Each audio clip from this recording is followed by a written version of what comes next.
Friday energy. Like, you just make my day dancing every day. I have to look at you and see what dance you're doing. Yeah, it's only Wednesday. All right, so you want to start a business. That's great and all, but now what? What do we do? Well, an author guides us on the next steps after starting a nonprofit venture. Michelle Wetzel gives the blueprint on what to do after you land from taking your leap of faith. Kayla Sullivan has that full conversation.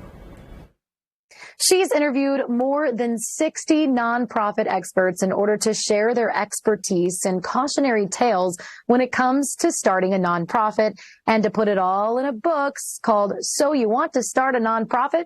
Now what? Author Michelle Wetzel joins me now to share with us what no one tells us about charitable giving. Welcome, Michelle.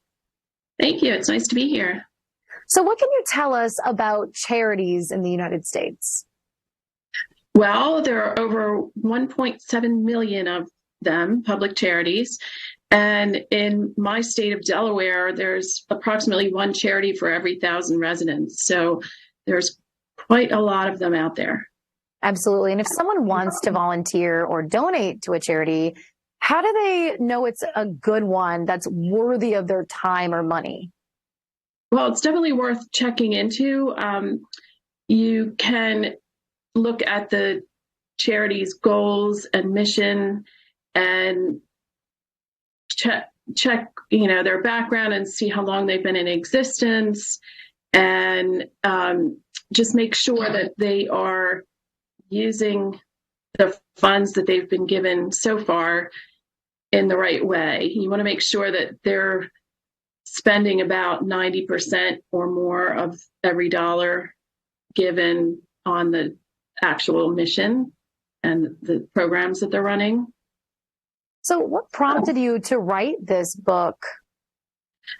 Well, I wanted to help people who are starting nonprofits. I had started a couple myself and learned how to go about doing that, and realized it's not as straightforward as people might think. So I want to help you out there if you're thinking about starting a nonprofit, or if you're already involved with a small nonprofit and struggling a little to be successful. I can help you with that too.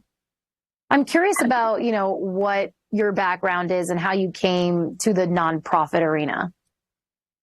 Well, it sort of happened organically. I decided to stay home with my children after my second was born, and I started volunteering at their schools and then with local charities. And I just got quite an education as I went along and learned a lot about nonprofit best practices and governance and all of that. So I want to share that with others. And did you find that some of this stuff surprised you as you were investigating it? What is kind of the most surprising information or the biggest misconception when it came to starting a nonprofit?